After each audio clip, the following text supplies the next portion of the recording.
Assalamualaikum dan salam sejahtera. So, untuk topik hari ini saya akan menerangkan lebih lanjut tentang base counting dan juga base counting dan phases dalam stage 2 lah. Sebab stage 2 ni very orang kata memang kadang-kadang keliru juga. So, saya akan terangkan macam mana phases dan base counting. Saya akan tunjukkan a few contoh supaya lagi faham. And then ada yang message dah start practice. So saya rasa memang bagus lah kalau dah start practice. Sebab benda ni memang kena selalu practice je. Chat study and then you back test lah. Back test straight. Jangan takut loss. So it takes time untuk master. Okay, kita start dengan first dulu. Kita tengok CAS. Alright, CAS ni counter baru lah. Okay, counter baru tahun 2018. Okay, 2018.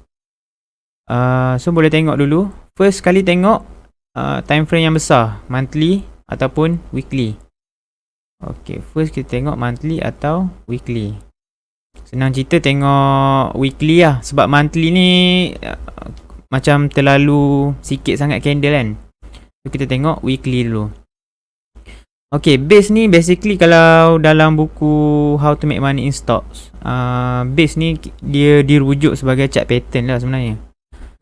So kalau tengok first, maksudnya sini kalau nampak dia macam ada membentuk cup and handle kan. Kalau you perasan kat sini ada rounding punya base.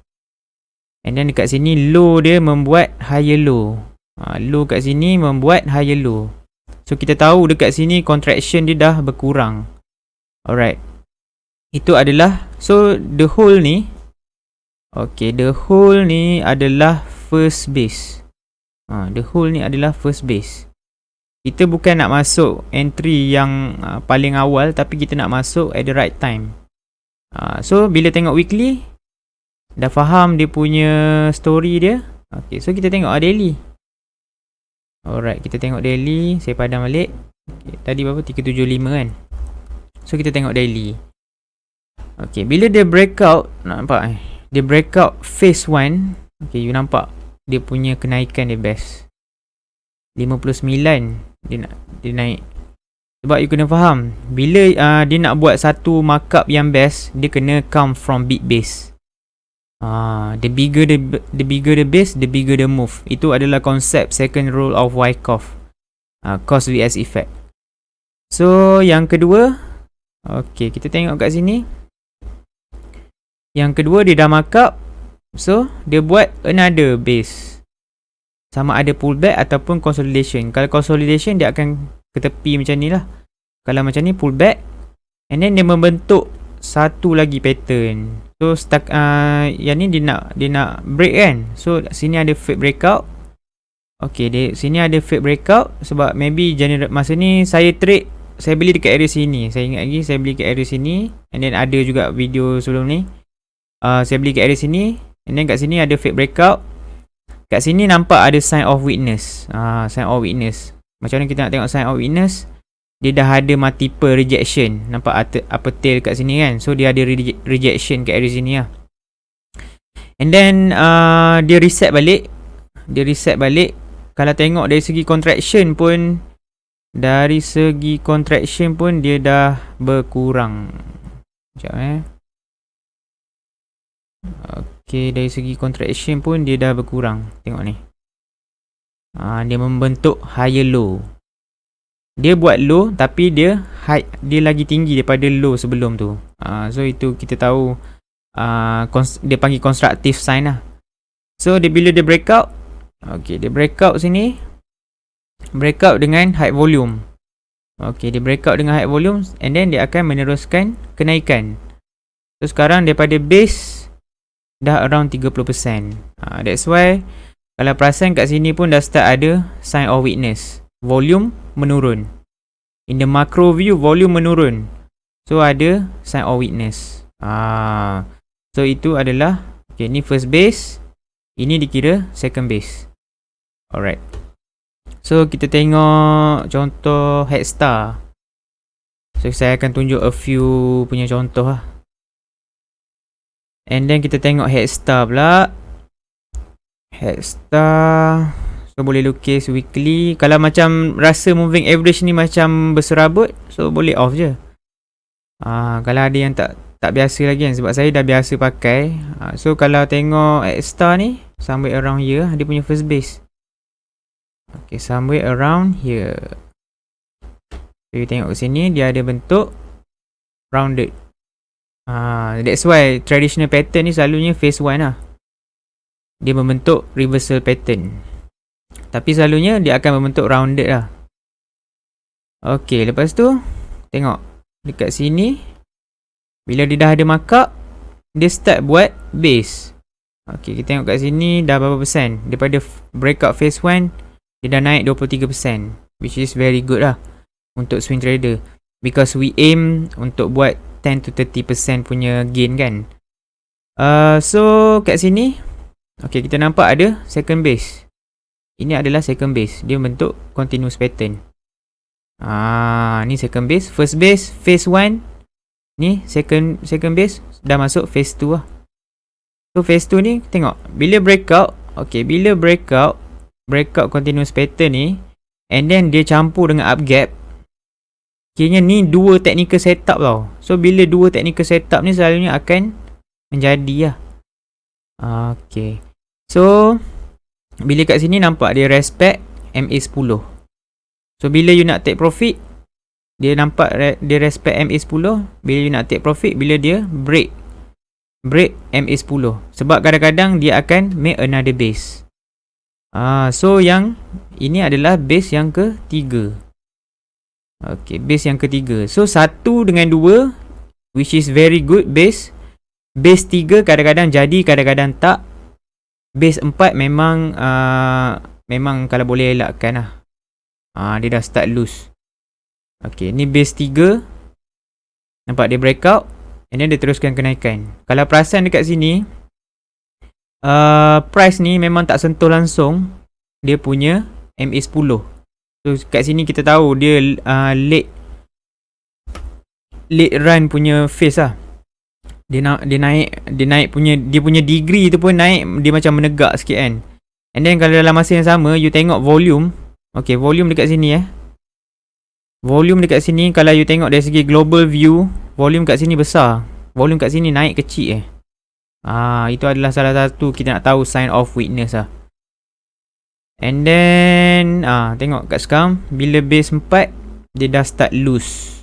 So nak jadi boleh, kalau dia break boleh meneruskan kenaikan, but it's very risky lah. So kita nak masuk dekat area phase 1, phase 2, phase 3 kadang-kadang jadi, kadang-kadang tak jadi. Phase 4 memang kalau boleh cuba elakkan lah, sebab it's very risky. So kita nak fokus dekat phase 1 dan phase 2, base 1 dan base 2. Base 1 traditional pattern, big base, breakout big base is the best. And then base 2 ni selalu continuous pattern. So kita nak fokus dekat area-area situ lah. And then seterusnya boleh tengok contoh LB Alum. Okay, kita tengok LB Alum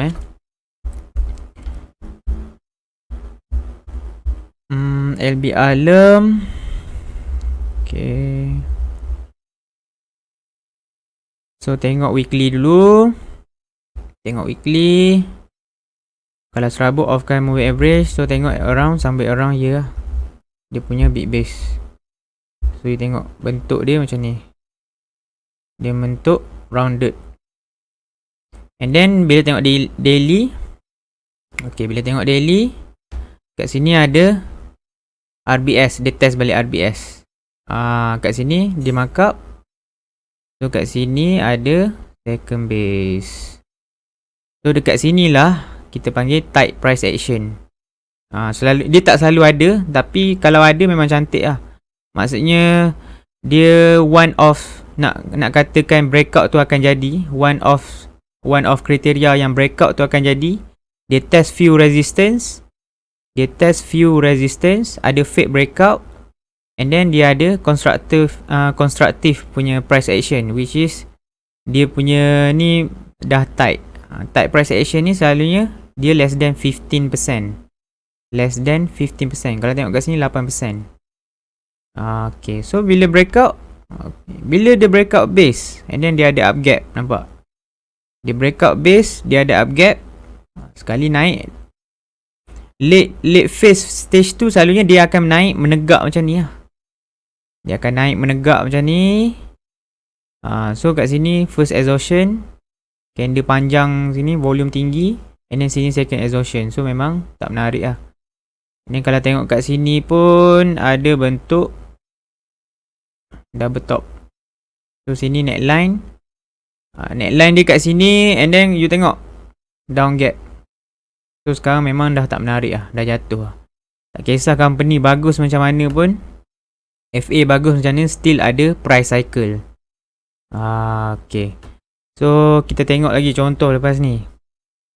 Contoh apa? Optimax.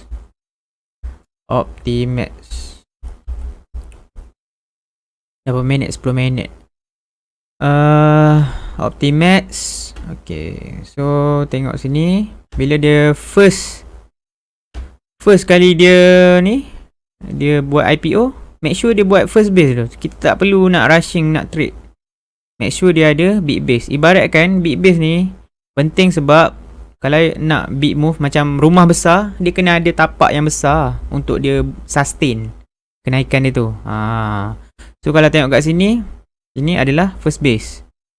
Okay, dia breakout. Dia breakout first base. Lepas tu kat sini dia ada kenaikan. Kalau tengok kat sini ada second base. Base kecil. Second base.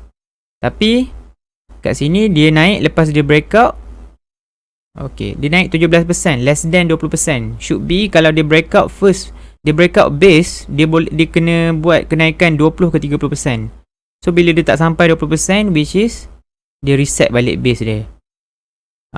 So ini dipanggil pattern. Kalau dalam siapa yang baca How to Make Money in Stocks, ni pattern ni kita panggil base on base. Ada base di atas base. Selalunya jadi bila general market tak cantik. Kalau perasan bulan Januari ni, tak silap saya ada satu pengumuman PM pasal darurat ataupun COVID, saya tak ingat lah. Tapi memang masa ni banyak kaunter jatuh. Sebab saya ingat saya trade SolarVest tak silap. Dengan tak silap berapa, 12 Januari 12 Januari SolarVest. 12 Januari. Kat sini. So saya ingat masa ni ada pengumuman from PM. So tadi Optimax, kita tengok dia memang bila general market selalunya ada lah base on base ni. Tapi tak semua counter lah. Dia ada sebab dia punya reason dia psikologi dia nak buat kenaikan, tapi general market tak cantik. So dia buat another base on the top of the previous resistance base. Dia buat base, tapi kalau perasan dia respect RBS ni. That's why. So bila base on base ni, dia consider sebagai, bila base on base pattern, dia consider sebagai satu base. So ni base 1, ini adalah base 2. So tengok bila kenaikan dia, naik. Base 2 punya naik sedap lah, 30%, 33% kan. So kat sini dia buat third base. So third base ni still tradable, maksudnya still boleh trade, tapi dah quite risky. So bila dah breakout je base 3 ni, tengok dia dah start buat first exhaustion, ada upper tail, sini ada second, third. So tengok sekarang dah tak menarik lah. So kalau tengok kat sini, dia dah start break, dia dah start loose. Sekarang dah jatuh lah. So kita fokus dekat base 1, base 2, base 3 kadang-kadang jadi, kadang-kadang tak. Base 4 memang selalu dah memang top lah, stage 3 lah. So kita nak fokus dekat base 1, base 2, base 1, base 2, ataupun saya panggil phase 1, phase 2. And then tu lah cara nak counting. Kalau tengok weekly lagi senang nampak lah. And then last contoh, boleh tengok, saya tengok apa lah, boleh tengok Zoom lah kot, sebab Zoom ni selalu pakai kan. So boleh tengok lah counter-counter yang famous, boleh lah study kan. So dia tak adalah jadi dekat market ni je. Saya nak contoh ni lupa pula. Bitcoin. So dia tak Dia tak apply dekat stock market je. Dekat ni pun dia jadi juga.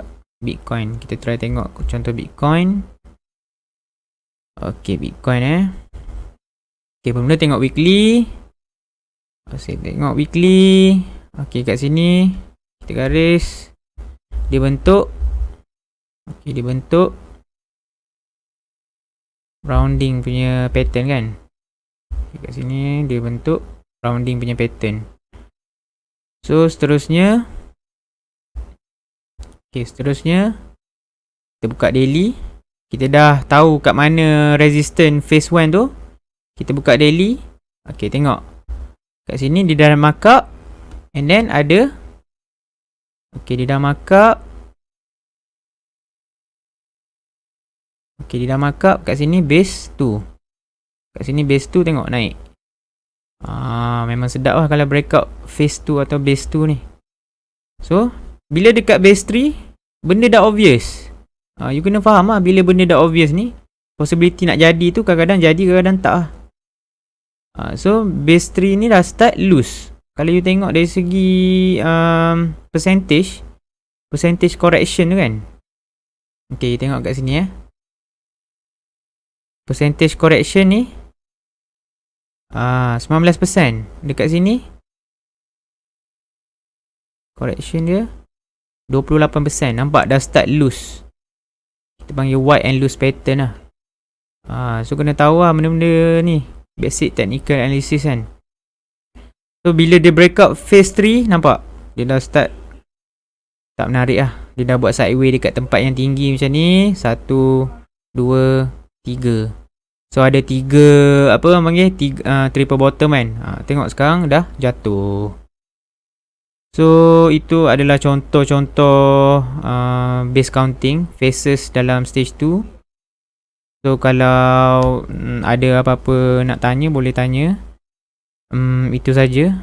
Kalau try lah study market-market, tak kisah Bitcoin ke US, market US ke bursa ke, boleh tengok phases dia sama je. Sebab benda ni memang ada, kita panggil cycle of price action kan. So benda ni kena faham tak. So itu saja untuk perkongsian hari ni. Harap dapat faham sikit, sebab ada yang tanya yang tak berapa clear kan. So boleh tengok lah yang dia punya summary dia. Kita nak fokus beli kat breakout phase 1 dan phase 2, ataupun base 1 dan base 2. Base 3 still tradable, still boleh trade, tapi dah quite risky. Base 4, base 5 dah kita kena elakkan. So itu saja perkongsian untuk hari ni. That's all for me. Thank you so much. Assalamualaikum.